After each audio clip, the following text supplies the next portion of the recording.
The Second Circuit Court of Appeals just issued an order that is a crushing blow to Donald Trump's attempts to try to derail the E. Jean Carroll defamation case for going to trial in mid-January. Let's take a look at the order by the Second Circuit Court of Appeals. Here's what it says. Appellant Donald Trump moves to stay the issuance of the mandate and to stay district court proceedings during the pendency of the remaining appellate proceedings. Appellee moves the court to issue a mandate on January 5th, 2024, and or enter an order confirming that the district court otherwise maintains jurisdiction to proceed with this case. It is hereby ordered that the motions are denied. And folks, what this means in layman's terms is that Donald Trump is not able to delay or stay the mandate. He's not able to delay or stay the district court proceedings, the trial, from happening in January. That's what Donald Trump was trying to derail.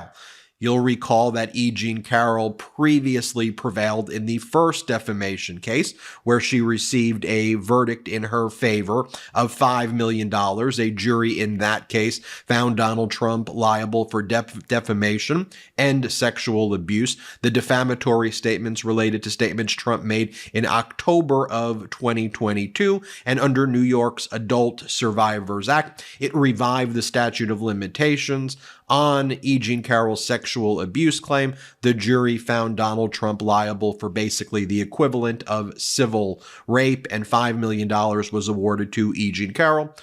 This is the other E. Jean Carroll case, which was actually filed before the other case, but there was various other appeals processes that took place, so it took a longer time to go to trial.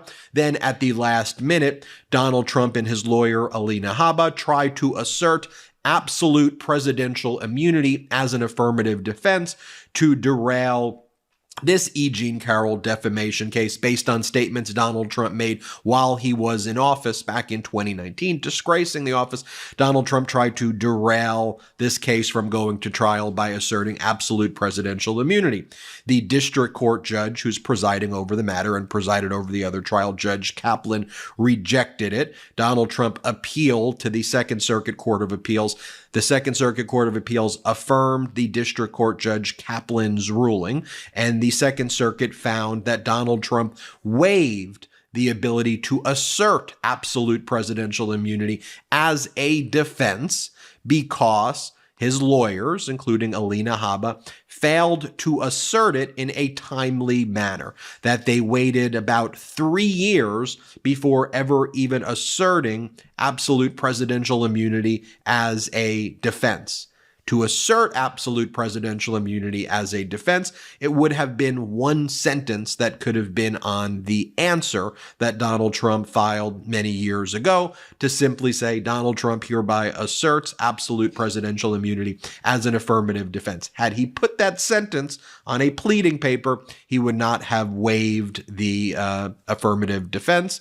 Whether or not he could have then asserted it is another question, because then you would go into the analysis of whether his defamatory statements fall outside the outer perimeters of presidential authority by engaging in the defamatory statements. But the Second Circuit ruled on a much narrower ground that Trump even waived the right to assert it because they didn't put that sentence in their briefs for a 3-year period. So after losing in the Second Circuit Court of Appeals, Donald Trump then sought to stay the mandate, basically stay the ruling by the Second Circuit Court of Appeals, and the mandate being sent down to the district court basically instructs the district court, hey, the Court of Appeals, your bosses who supervise you, district court, we've made this ruling, go ahead.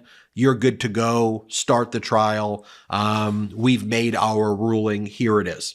So Donald Trump wanted to stay the mandate, and why? Because everything with Donald Trump is delay, delay, delay. And Donald Trump argued in his petition for an emergency stay, which I guess was such an emergency that Donald Trump couldn't spell emergency correctly. Here's the brief that Donald Trump filed back on December 21st. You'll remember we covered this here at the Midas Touch Network. It was memorandum in support of emergent motion. I think they meant emergency, but emergent motion for stay of mandate and stay of district court proceedings. And Donald Trump had the audacity to argue to the Second Circuit that because, not making this up, because special counsel Jack Smith, he's connecting it to Jack Smith in the E. Jean Carroll case. He goes, because special counsel Jack Smith in the Washington, D.C. criminal case went directly to the United States Supreme Court and found the issues of absolute presidential immunity so important in the Washington, D.C. criminal case. Remember, Donald Trump opposed special counsel Jack Smith going directly to the Supreme Court on Donald Trump's own appeal in the Washington, D.C. criminal case. Well, Trump argued because Jack Smith found it so important and such an emergency, therefore, Second Circuit, Donald Trump is citing Jack Smith as precedent or citing Jack Smith as authority about why you should stay the mandate while Donald Trump spends 90 or so days to contemplate whether or not he will be going to the Supreme Court on the issue of absolute presidential immunity in this E. Jean Carroll case.